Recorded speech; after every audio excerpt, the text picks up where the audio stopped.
En las reacciones químicas se encuentran las reacciones irreversibles y las reversibles, pero nosotros nos vamos a dedicar con las reversibles. Dentro de las reacciones químicas reversibles hay diferentes clasificaciones. La primera clasificación es combinación o síntesis. Esto significa que dos o más compuestos se combinan para formar un número de compuestos menores a los del producto. Digo, menores a los reactivos. O sea que significa que este se va a unir con este formando este. Estos son reactivos y este es el producto. Luego están las reacciones químicas llamadas de descomposición. O sea que tenés un reactivo y dos o más productos. También puede haber más de un reactivo. El reactivo se descompone formando mayor cantidad de productos que de reactivos. En este caso tenemos el calcio, el carbono y el oxígeno. Se separa en calcio, oxígeno y carbono y 2 de oxígeno. Otra clasificación es la de las reacciones químicas de sustitución o de desplazamiento. Acá pasa que un elemento o sustancia desplaza a uno del otro compuesto. O sea que en este caso el níquel desplaza al cobre y el cobre se sale de este compuesto y queda níquel SO4 y el cobre solito. También puede ser, por ejemplo, H2O más C y después se convierte en H2 más CO, porque el porque el C desplazó al H2 y formando CO y H2 solo. Esto fue la sustitución simple. Ahora seguimos con la compuesta. En la compuesta tenemos dos o más compuestos en el que una de las sustancias del compuesto desplaza a otro. En este caso tenemos el AG y el K, que van a ser desplazados. El AG desplaza al K y el K desplaza al AG y así queda 2AgCl y K entre paréntesis NO3 2. ¿Por qué NO3 2? Esto es por balanceo y sería NO3 por 2 y este 1 por 2, quedando N2 O6. Redox es el próximo método que solo lo vamos a utilizar para clasificar las reacciones. En redox lo que hay que fijarse es el cambio de los números de oxidación.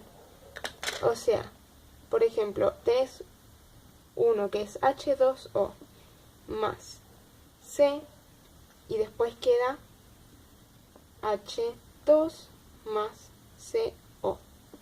En un principio, el H tiene como número de oxidación más 1 y el oxígeno menos 2. El C tiene 0 porque no está unido con ninguno. Pero en el producto cambian los números de oxidación, quedando el H con 0, el C con menos 2 y el O con más 2. En redox únicamente vamos a ver esta parte, el resto no lo explico, así que no se preocupen. Por último tenemos la combustión, y dentro de la combustión está la completa y la incompleta. Lo que hay que acordarse es que en la completa siempre el producto va a ser CO2 más H2O. Fíjense que acá es dióxido de carbono, que no es malo para la salud, y en la incompleta es CO más H2O, donde se forma el monóxido de carbono y sí es dañino. Por eso, si su estufa larga monóxido de carbono, hay que mandar a chequearla. Las reacciones endométricas son aquellas que absorben calor y las exométricas son las que liberan calor. Por ejemplo, una fogata produce una reacción endométrica y un huevo frito produce una reacción es al revés. Una fogata produce una exométrica y un huevo frito una endométrica, porque en el huevo frito absorbe el calor y en la fogata larga calor. Por último tenemos el balanceo, y este se divide en tanteo y algebraico, pero ahora vamos a ver el tanteo. Por tanteo tenés, por ejemplo, Fe más O2 igual a FeO. ¿Qué pasó acá? Acá hay 2 y acá no hay ninguno. Y el Fe tiene como número de oxidación más 2 y el oxígeno menos 2. Y acá entonces el hierro va a necesitar un átomo más para que sea el más 2 y menos 2 se equivalen, porque al haber acá va a ser menos 4 y acá necesita otro más. Entonces le agregas un 2 acá. Ok, genial. Pero ahora tenés que agregar un 2 acá también, así te queda bien. El 2 significa que tenés 2 veces al hierro. Y acá significa que tenés 2 veces al hierro y al oxígeno. Esto te das cuenta fijándote en las uniones y cómo dan los números de oxidación. Otro ejemplo sería, por ejemplo, XD. Na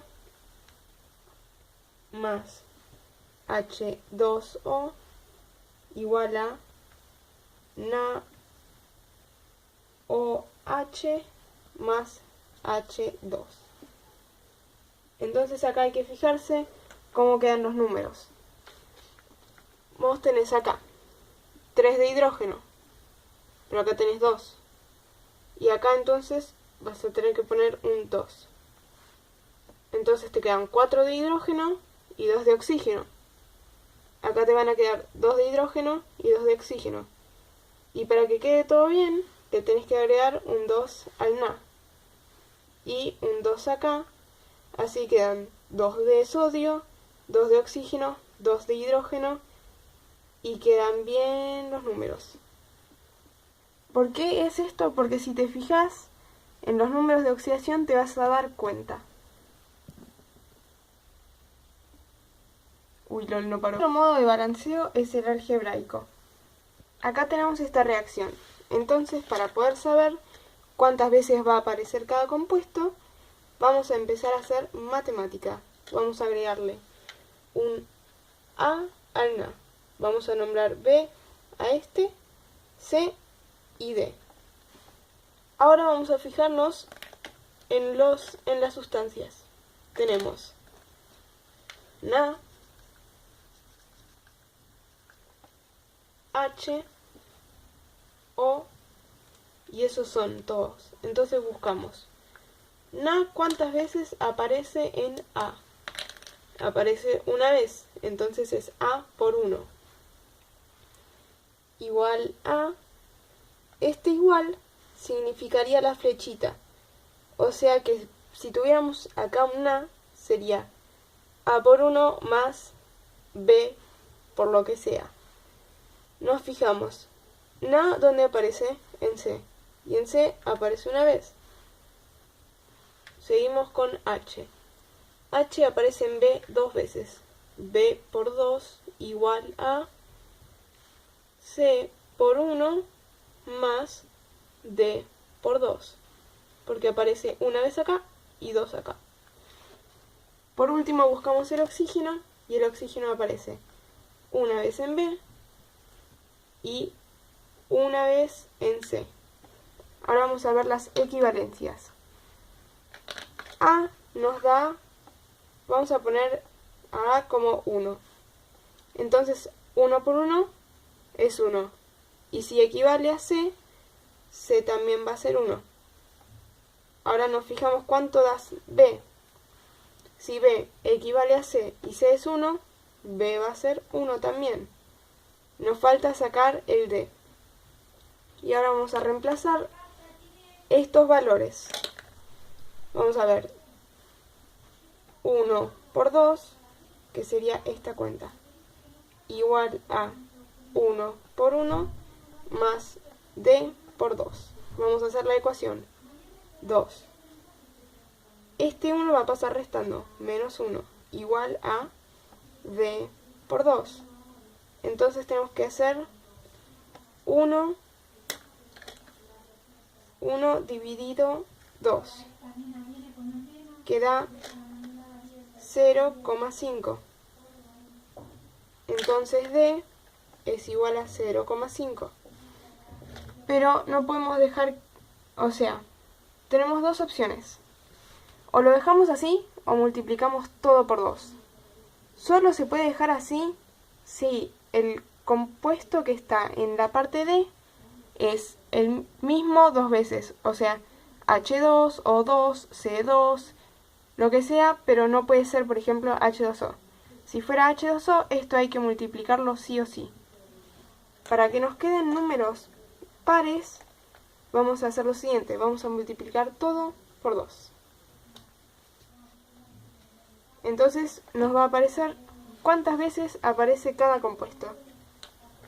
Na, o sea, A, aparece 2 veces, entonces, porque 1 por 2 es 2. B, también. Uy, lol, C, 2. Y el D, una vez. Básicamente, en el método algebraico hay que buscar las equivalencias de cada uno. En una de las actividades tenemos acá 5 términos. Entonces vas a poner A, B, C, D y E. Y vas a empezar a buscar, por ejemplo, cuántas veces aparece cada sustancia en el A, en el B, en el C, en el D, en el E y qué sé yo. Y entonces vas a empezar a hacer las cuentas. Y así te van a dar cada uno cuánto es.